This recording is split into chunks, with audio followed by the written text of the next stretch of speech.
सोचले रहने की अब की जरूर पास हो जा, लेकिन सरवा तन की कसर रह गई। लेकिन तू मत रोवा, तोहर पहली बार बाने, यही खातिर तोहरे आँख से आंसू छलकता। का हो? हे भगवान, ये से हमार जीव आजीज हो गई हो। जब देखा तब पुलक्का चुकावत रही है। तोरा के का मालूम बा हम कितना मेहनत कर ले बानी। मेहनत तो तोहार देखाए पड़त है। जितनी मेहनत तू कैले बाड़ू कुल देखात हवे, एकदम टनाटन बाड़ू। चुप रहा। बस खाली तोहरे पढ़ाई में तन की कसर रह गई रहे। अरे तू लोग यहाँ बैठल बड़ा? हाँ। ला मिठाई खा, कहाँ खोज के आवता नहीं। ले मिठाई खा। मिठाई? हाँ का कौना खुशी में? अरे पास हो गई नहीं भाई। सरो मिठाई क्या बता? यहाँ सारे पास होने खातिर कोनो जगह नहीं सारे। सूरजो काजल पास हो गई महाराज। सूरजो काजल पास हो गए महाराज? अरे साले वो सब नकल करके पास भइल हमारे। फर्स्ट डिवीजन पास हुए। अरे तो साले फर्स्ट डिवीजन वाला नकल कैले हमारे पास भइल हमारे साले। बहुत तोहरे प्यार फुटता सराऊ। हाँ पैसे से रख ले वाले कुछ? हाँ पैसा रख ले हवे? हाँ रख ले। साले समोसा खियाओ। सूरज के बारे में परेशान हमारे। वो सराऊ को तो बैठ के चोट लड़ाओ तो ये। मत काजल, गुदगुदी होता। गुदगुदी तो होबे करी। फर्स्ट क्लास से परीक्षा जे पास कैले बारा। अच्छा तू नेखो के लिखा? हाँ कैली हाँ, लेकिन तोहके अभी एगो और परीक्षा पास करे के बा। हाँ पता बा, पुलिस के परीक्षा पास करब तब जाके बाबूजी के सपना पूरा हो। तू एकदम बुद्धू बाड़ा। हम ऊ परीक्षा के बाद नहीं की करत। तब कौन परीक्षा की बात करता रहो? हमरे ब्याह के परीक्षा। हम बाबूजी से तोहरे बारे में बता दिले बानी। बाबूजी तोहरे से मिले चाहत बारन। ओह तय में कौन बड़ी बात बा, मिल ले तारा बाबूजी से। तू हमरे बाबूजी के नईखा जानत। ऊ कर्नल हवन, बहुत सख्त बाने। बात बात पर बंदूक चला देला।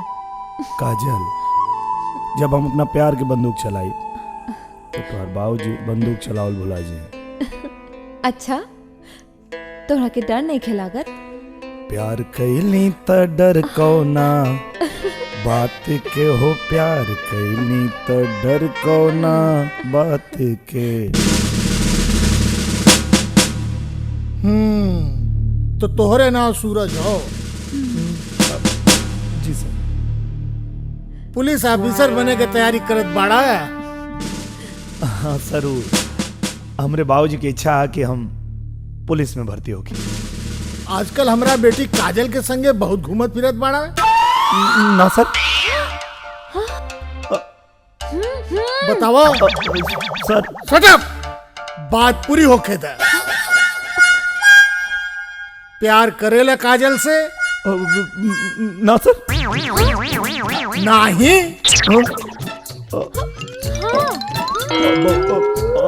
हाँ सर। ब्याह करल चाहत बाड़ा? अच्छा तो तू हमरा बेटी से ब्याह करबा? ना।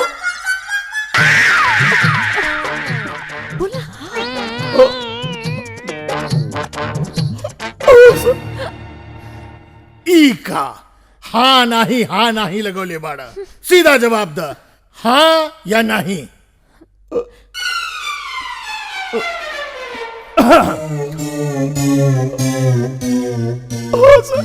अच्छा तो एक बात जाने ला।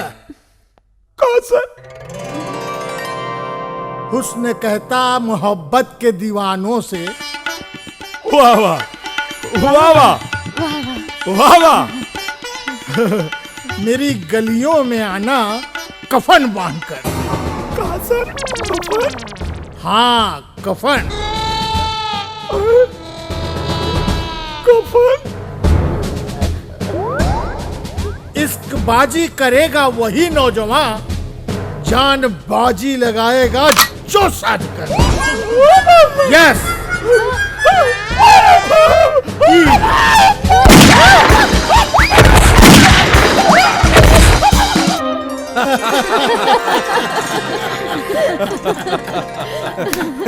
रउआ लोग के जवाब नहीं करना साहब।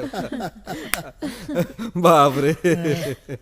राम नरेश जी, जी हंसी मजाक का तो बात बहुत हो गई। जी अब कुछ काम के बात कर लिहल जाए। काहे नहीं जी। लड़की लड़का एक दूसरे के बहुत पसंद करले और काजल के पसंद हमार पसंद बा।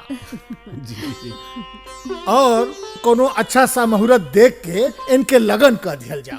कर्नल साहब, राउर के साथ संबंध जोड़ के हम बहुत खुश बानी। और काजल बिटिया तो सर्वगुण संपन्न बा।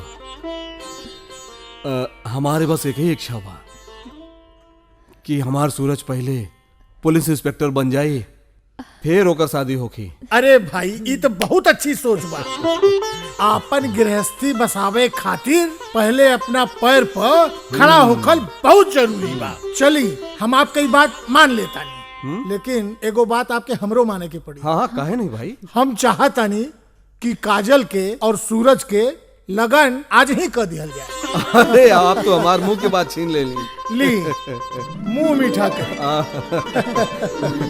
आपको मीठा करी।